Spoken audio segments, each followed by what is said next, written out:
do Senhor.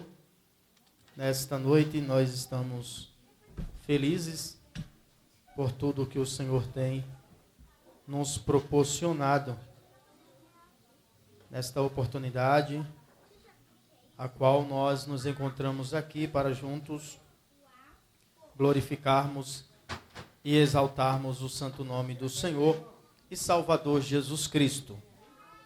Eu quero convidá-los nesta noite para que você possa abrir a sua Bíblia no tema escolhido desta campanha, que encontra-se no livro de Josué, capítulo de número 6, versículo 20 e o versículo 27. Amém? Josué, capítulo 6, versículo 20 e o versículo 27. Quem achou? Glória a Deus. Diz assim a palavra do Senhor. Quando soaram as trombetas, o povo gritou, ao som das trombetas e do forte grito. O muro caiu. Cada um atacou do lugar onde estava e tomaram a cidade. Versículo 27. Assim, o Senhor esteve com Josué, cuja fama espalhou-se por toda a região. Amém? Podeis assentar. Queridos, aproveitando o ensejo, eu quero aqui agradecer ao meu Deus pelo privilégio de estar aqui como transmissor da palavra do Senhor. É uma responsabilidade tanta, mas o Espírito Santo é aquele que nos dá sabedoria e discernimento acerca do caminho em que nós devemos caminhar. Quero agradecer a Deus pela vida da bispa, esqueci o nome dela, irmão. Dilma Maria, né? Bispa Dilma Maria, um prazer conhecê-lo, que Deus continue abençoando poderosamente. Agradeço ao evangelista Fernando, que Deus continue te abençoando, meu querido, prazer em conhecê-lo, viu? Quero glorificar a Deus pela vida da irmã Lena, missionária Lena, né? Que foi o canal de bênção para nós estarmos aqui nesta noite. E aproveitando também a oportunidade, glorifico a Deus pela vida do cooperador Elvis, juntamente com a sua esposa, a irmã Suelaine, cantora Suelaine. Estamos aí na caminhada, pregando, fazendo a obra do Senhor Jesus Cristo. Antes eu era auxiliar, co-pastor ali do setor 103 Cambuci. Agora Deus colocou outro no meu lugar e eu estou investindo assim nas pregações, né? Se você quiser que eu pregue na sua igreja, não tenha dificuldade em nos convidar. Se você quiser uma cantora abençoada, está aí a irmã Suelaine. E se você quiser um homem de Deus para pregar também, o cooperador Elvis prega muito, viu, irmãos? Deus abençoe vocês. Estou feliz em conhecer mais uma partícula do corpo de Cristo que irá morar no céu. Amém? Deus abençoe a igreja. Queridos, sem mais delonga, eu não quero me delongar muito, mas quero ser fiel no horário, até porque depois daqui eu tenho alguns compromissos acadêmicos e eu preciso fazer uma prova ainda hoje online. Abri a Bíblia no livro de Josué, capítulo 6. Nós vemos aqui um grande milagre da parte do Senhor. Os dois versículos em que nós lemos, nós vamos entender que tudo acontece segundo o querer e a permissão de Deus. Todavia, para isso acontecer, para que os projetos e os planos de Deus venham acontecer na nossa vida, é necessário que a gente seja fiel a Ele. É necessário que a gente tenha um caminho de fé, tenha um caminho de fidelidade e um caminho de reverência com a palavra do Senhor. Mas a história não começa aqui. A história começa lá na antiguidade. Quando no livro do Gênesis, no capítulo 12, a Bíblia diz que Deus chama um homem chamado Abrão e lhe faz uma série de promessas. Abrão significa pai exaltado, pai engrandecido. Lá na frente, possivelmente, Deus vai mudar o nome dele para Abraão, porque a promessa de Deus era que ele seria pai de multidões. A Bíblia diz que Abraão gerou Isaque, em Gênesis capítulo 1. Em Gênesis capítulo 21, nós vemos ali Abraão com 100 anos e presenciamos ali um milagre extraordinário da parte do nosso Cristo na vida de Abraão e Sara. Porque Abraão já estava velho, avançado em idade, com 100 anos de idade. Mas a Bíblia diz no Evangelho segundo escreveu Lucas, capítulo 1, versículo 37, que para Deus nada é impossível. A Bíblia diz que de Isaac veio Jacó e Esaú. No capítulo 25, nós vamos presenciar Moisés narrando acerca do nascimento de Esaú e Jacó. A Bíblia diz no capítulo 35 do livro do Gênesis que Jacó teve 12 filhos e um foi parar no Egito e se tornou governador. Por causa de uma fome, de uma crise existencial que veio naquela terra, a Bíblia diz que os filhos de Jacó foram enviados ao Egito para comprar mantimento. E chegando lá, José se revela para eles que ele não tinha morrido, mas que Deus tinha um plano na vida dele para que sanasse a fome de muitas pessoas. A Bíblia diz que José, juntamente com seus irmãos e segundo a ordem de Faraó, ele retorna para a terra de Canaã para buscar o seu pai e toda a sua família. Em Êxodo capítulo 1, versículo 5, a Bíblia diz que Jacó chega no Egito com um total de pessoas de 70 almas. E a nação de Israel foi se multiplicando por causa da promessa de Deus que ele fizera a Abraão. Porque a Bíblia diz que Deus não é homem para que minta, e nem filho do homem para que se arrependa. 70 almas de Jacó foram parar no Egito. Êxodo capítulo 1, versículo 5. José já estava no Egito. Deus o colocara como governador de toda aquela terra. No versículo 6, a Bíblia diz que José faleceu. Toda aquela geração veio a falecer. E aquele faraó, que era um faraó muito bom, ele morreu também, entrou um faraó mau. Mas a Bíblia diz a partir do versículo 8 de Êxodo capítulo 1, que os filhos de Israel foram se multiplicando. Mas por quê? Porque havia uma promessa, e a promessa quem fez foi Deus. E quando Deus faz, o homem trilha caminhos maravilhosos e conquista os seus sonhos, os seus projetos e os seus objetivos. Mas para que nós venhamos alcançar tudo isso, é necessário que nós venhamos trilhar o caminho da obediência, como esses grandes homens de Deus aqui trilharam. Pois bem, a Bíblia diz que Israel agora está se expandindo. O faraó que entra é um tipo de Satanás, porque agora ele oprime o povo hebreu. Ele chama os egípcios, e sobre a nação dos filhos de Israel, ele coloca maiorais. Por quê? O pensamento de Faraó era: a nação de Israel está muito grande, possivelmente eles vão se juntar com as nações circunvizinhas e vão se levantar contra nós, vão formar uma guerra, e sem dúvida nós iremos perder por causa do número de pessoas que o povo está crescendo. A Bíblia diz que Israel está sendo oprimido, mas chega um determinado momento que Israel já não quer viver naquela situação. Aí os anciões de Israel se reúnem e vão clamar a Deus. Em Êxodo capítulo 2, versículo 24, a Bíblia diz que eles estão reunidos clamando, e o Senhor ouve o clamor dos filhos de Israel. E em Êxodo capítulo 3, Moisés ele está em Midian, porque ele havia matado um egípcio e fugido para Midian. Mas por que isso aconteceu? Nada acontece sem a permissão de Deus.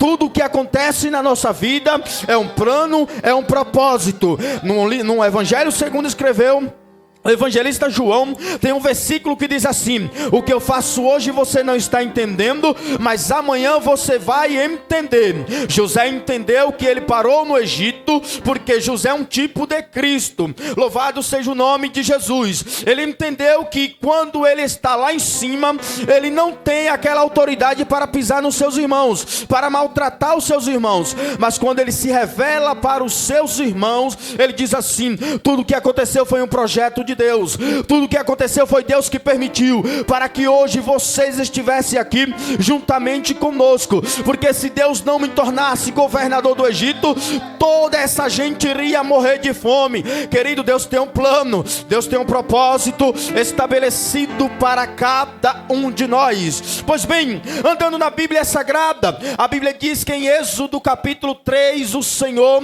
se revela para Moisés dizendo: Moisés, Moisés: tira a sandália dos teus pés, porque a terra em que você está é terra santa. Quando Moisés fugiu do Egito, ele tinha 40 anos. De acordo com Lucas, em Atos dos Apóstolos, capítulo 7, versículo 30, Moisés tem 80 anos de idade quando Deus se revela para ele. Ele retorna agora ao Egito com 80 anos de idade para se apresentar para Faraó, para libertar o povo. Que havia uma promessa sobre o povo, e qual era? Vocês vão herdar a terra, vocês vão para uma terra que emana leite e que emana mel. Só que até chegar na terra há um processo, há várias dificuldades, e é necessário que nós compreendamos isso daqui que eu estou falando, para nós entendermos o projeto de Deus em Josué capítulo 6. A Bíblia diz que Moisés retorna para o Egito, um dos maiores legisladores do povo de Israel. Ele liberta o povo. Segundo a história, quase 3 milhões de pessoas saem do Egito e trilha o deserto. E no deserto Deus está confirmando o ministério de Moisés. A Bíblia diz em Números, capítulo 20, que uma certa feita, quando eles chegaram no deserto de Sitim, lá em Cádiz, faltou água para o povo beber, e o povo começou a murmurar e a criticar. Só que quando nós olhamos o contexto, a Bíblia diz que em Sitim, Miriam havia morrido, e Moisés havia enterrado a sua irmã.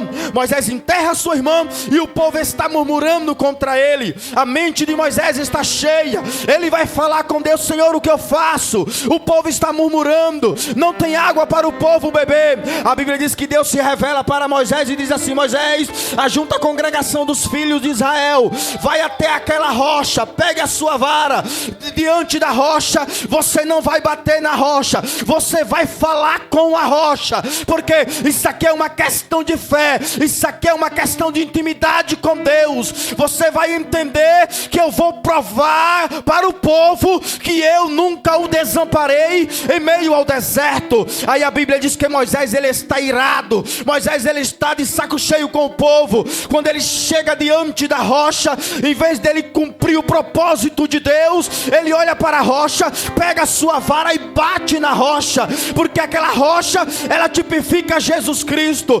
Deus se entristece com a atitude de Moisés, Deus não se agrada com a atitude de Moisés, porque não era para ele bater na rocha. Segundo o meu professor de teologia, professor Romildo Flores, ele disse que quando Moisés bate na rocha, ele usa 2 tipos de coisa. Ele usa primeiro a força, segundo ele usa a fé. Só que Deus disse para Moisés: eu não quero que você use a força, eu quero que você fale pela fé, porque a rocha vai sair água.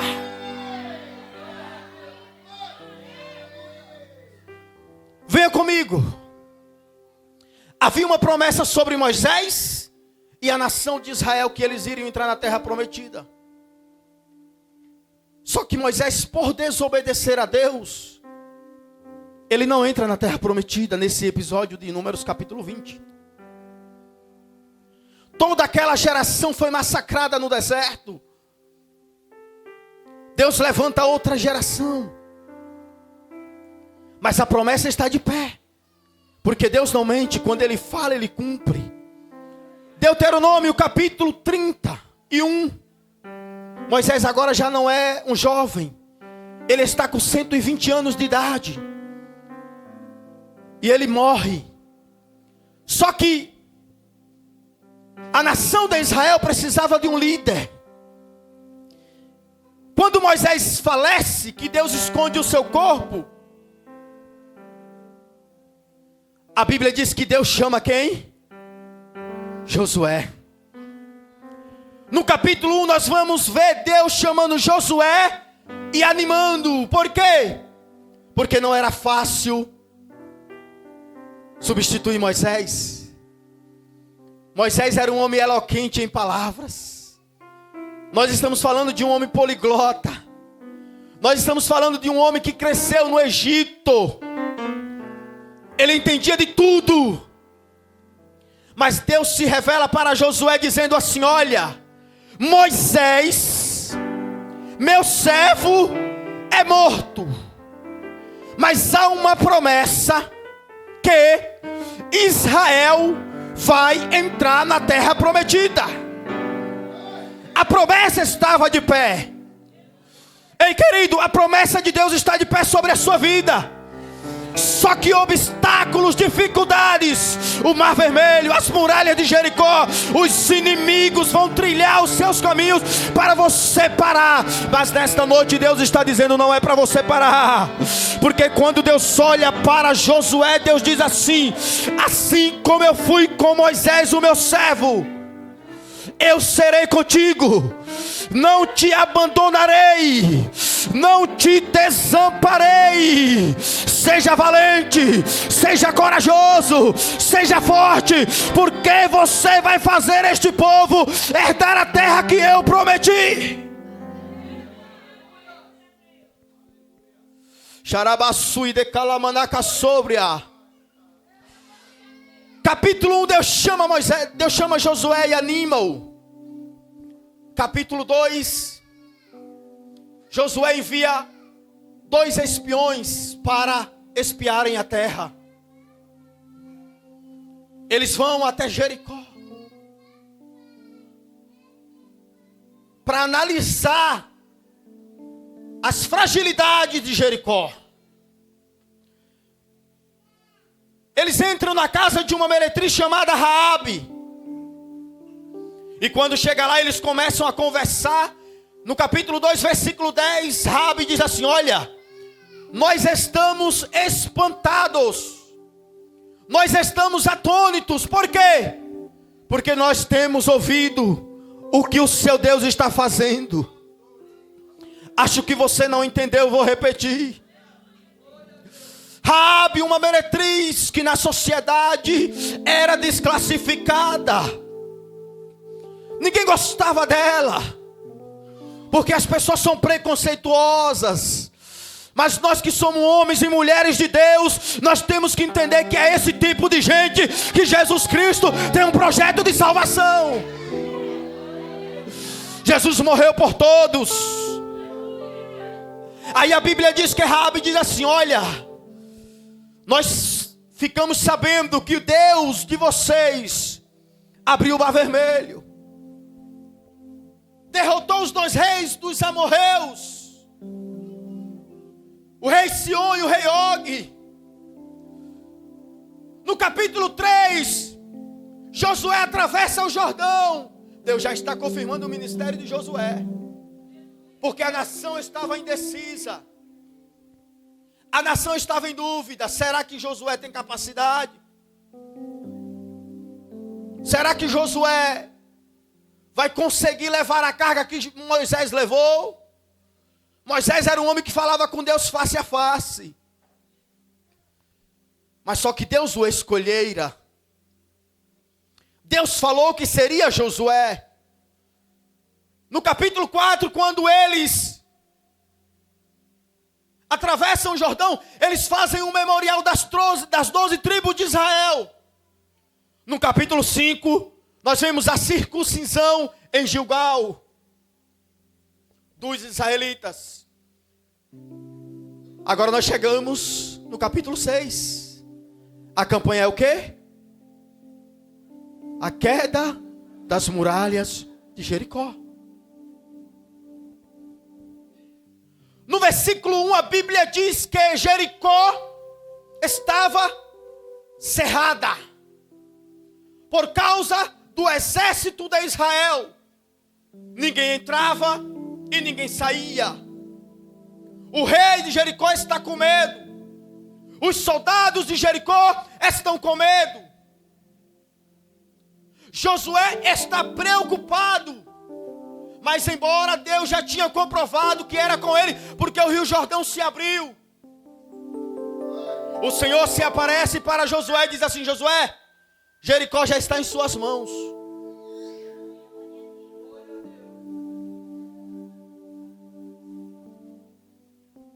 Eu já dei Jericó nas suas mãos. Eu quero que você entenda a mensagem, porque no final vai ser melhor. O Senhor começa a dar estratégias para Josué. Existem 3 coisas para nós vencermos as muralhas de Jericó. Primeiro, seguir a orientação de Deus. A primeira coisa para que as muralhas venham cair é seguir a orientação de Deus. Quem sabe você está frustrado. Quem sabe você não conseguiu atingir o seu objetivo. Sabe por quê?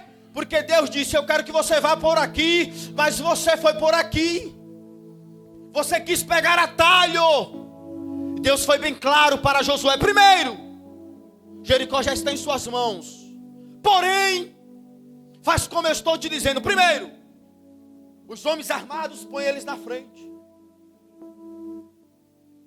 Segundo, você vai selecionar 7 sacerdotes com 7 trombetas. Põe eles atrás dos soldados. Terceiro, atrás dos sacerdotes, coloca a Arca da Aliança. A Arca da Aliança simboliza a presença de Deus. E atrás da Arca da Aliança, você coloca o restante dos soldados. Quando eu estava estudando, o Espírito Santo me deu discernimento, dizendo: olha, Deus só trabalha com organização. Observe que a arca estava no centro. Primeiro estavam os soldados como vigia. Segundo estavam os sacerdotes que iriam tocar as trombetas. Terceiro, no centro está a arca. E por último, outro batalhão de soldados. Aí o Senhor faz uma pergunta para você nesta noite. O Senhor está no controle da sua vida. O Senhor está no centro da sua vida. Você está seguindo a orientação de Deus. Você quer vencer? Você quer que as muralhas caiam? Você quer atravessar o Mar Vermelho? Você quer romper o Jordão? Você quer que os seus inimigos entendam que você não pode, mas aquele que está com você pode? E você vai romper as dificuldades? Segue a orientação de Deus. Primeiro, eu preciso vencer as muralhas, mas eu tenho que seguir a orientação de Deus. Josué segue a instrução. E Deus começa falando com Josué. Durante 6 dias. Em cada dia, o povo vai dar uma volta ao redor de Jericó e vai retornar para o acampamento. Mas no 7º dia, eles vão dar 7 voltas. Josué está conversando com o povo. E ele diz assim: olha, durante 6 dias, os soldados vão na frente, os 7 sacerdotes, a Arca da Nova Aliança e atrás o outro batalhão. Vocês dão uma volta em Jericó e retornam para o acampamento. Aí Josué é muito sábio e diz assim: ei, eu não quero que vocês deem grito de vitória. Eu quero que vocês vão num silêncio. Tem coisas que ninguém precisa saber, só você e Deus.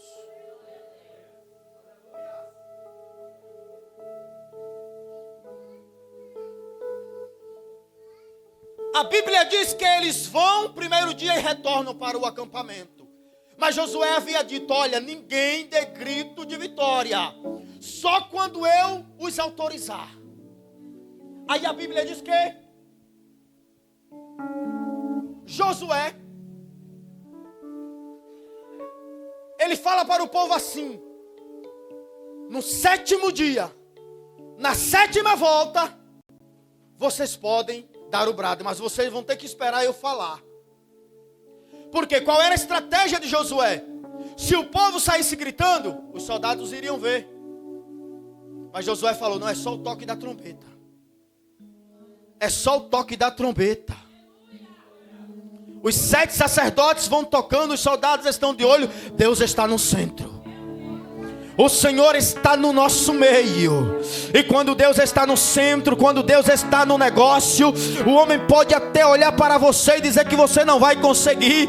O homem pode olhar para você e dizer: já está derrotado, não vai para lugar nenhum. Mas nesta noite eu venho aqui como homem de Deus, através da revelação das Escrituras Sagradas, para te dizer que nesta noite toda barreira espiritual, todo impedimento, todo plano de Satanás arquitetado por ele e e os seus demônios já estão batendo em retirada. Foram forjados, sabe por quê? Foram frustrados, porque o meu Deus está dizendo: assim como eu tive com Moisés, assim como eu estive com Josué, hoje eu estou aqui na Sé para dizer para vocês que vocês são vitoriosos, e eu vou dar a vitória, porque Jericó já perdeu a batalha. Dá glória aí, profeta.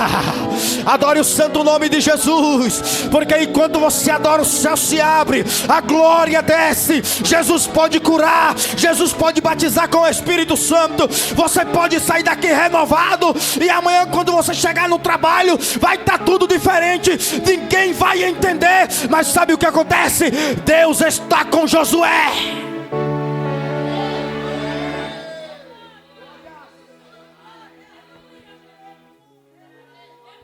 O povo obedece Josué. Josué segue as instruções de Deus. Durante 6 dias eles dão 6 voltas.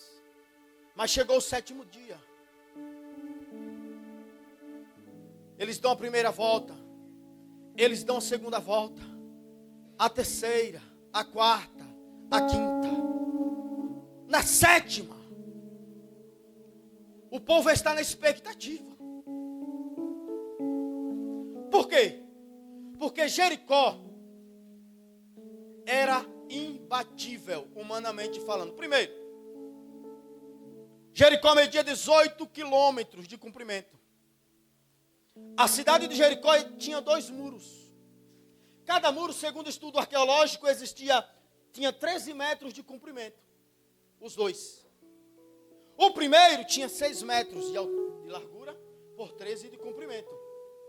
O segundo tinha 13 metros de altura por 4 de comprimento, segundo a arqueologia. A história diz que entre os 2 muros moravam os pobres, a classe baixa, as pessoas que eram rejeitadas pela sociedade, faziam suas casas entre os 2 muros. Josué capítulo 2, versículo 15 diz que a casa da meretriz Raabe estava sobre. Toda vez que você ouve sobre, quer dizer que está por cima. E sob, por baixo. Só que a Bíblia diz que a casa de Raabe estava sobre, com RE no final. Estava por cima do muro. Porque aqui nós temos uma mensagem salvadora também. Assim como o sangue de Jesus Cristo é vermelho, da cor de um fio de escarlate, e purifica os nossos pecados. Aqui na destruição de Jericó tinha o quê? Uma corda, um fio de escarlate, da cor vermelha, tipificando o sangue de Jesus. A nação foi destruída, mas houve salvação para uma pecadora e sua casa. Então, entrar em Jericó era impossível. Jericó é a cidade mais antiga do mundo. Segundo o estudo, cerca de 8.000 anos ela foi fundada antes do nosso Cristo. Os soldados olhavam, é impossível romper esses muros. Jericó tinha um exército preparado para a guerra, e os muros impediam que os seus inimigos rompessem. É por isso que Deus olha para Josué e diz: eu já te dei a cidade. Os muros são imbatíveis, né? Mas eles vão cair por terra. Se coloque de pé. Eu falei que eu não vou me delongar muito.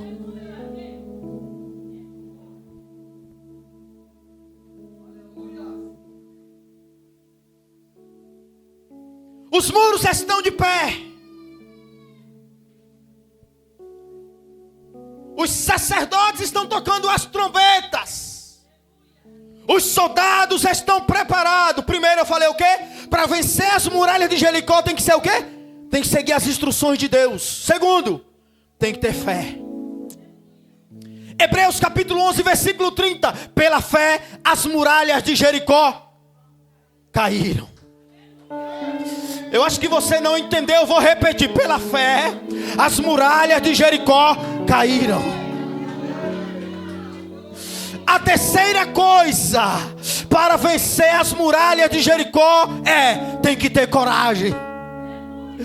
Deus não conta com covardes, Deus não conta com frouxos, Deus conta com homens e mulheres corajosos. Você pode ser pequeno, o seu pai pode não ser influente, a sua mãe pode não ser influente, você pode ser do meu tamanho, escurinho, calvo, mas Deus está dizendo: as muralhas vão cair. Sabe por quê? Nesta noite as muralhas quer dizer aquele impedimento que está na sua casa, que está no seu casamento, que está na sua família, no sentido espiritual. Mas eu vim aqui como homem de Deus para te dizer: vai cair, vai cair, vai cair. Sai da frente, Satanás, porque as muralhas vão cair.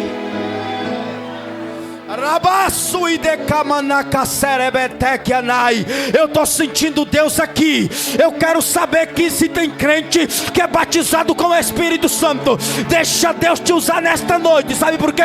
Deus quer intimidade. Está na crise, Deus quer intimidade.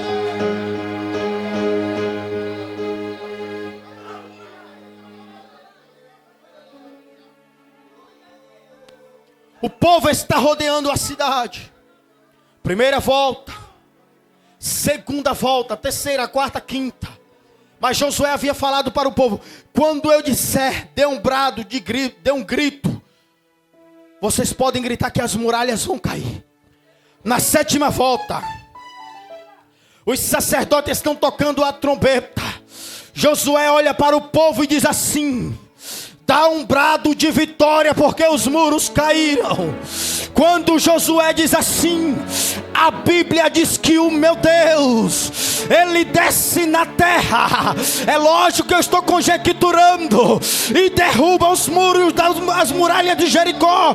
Elas afundam. O soldado de Israel entra em Jericó, mata homem, mata mulher, mata todo tipo de animal. Aí o Senhor disse assim: eu não falei que eu ia dar Jericó em suas mãos. Eu não falei que nesta noite o problema, a dificuldade vai cair por terra.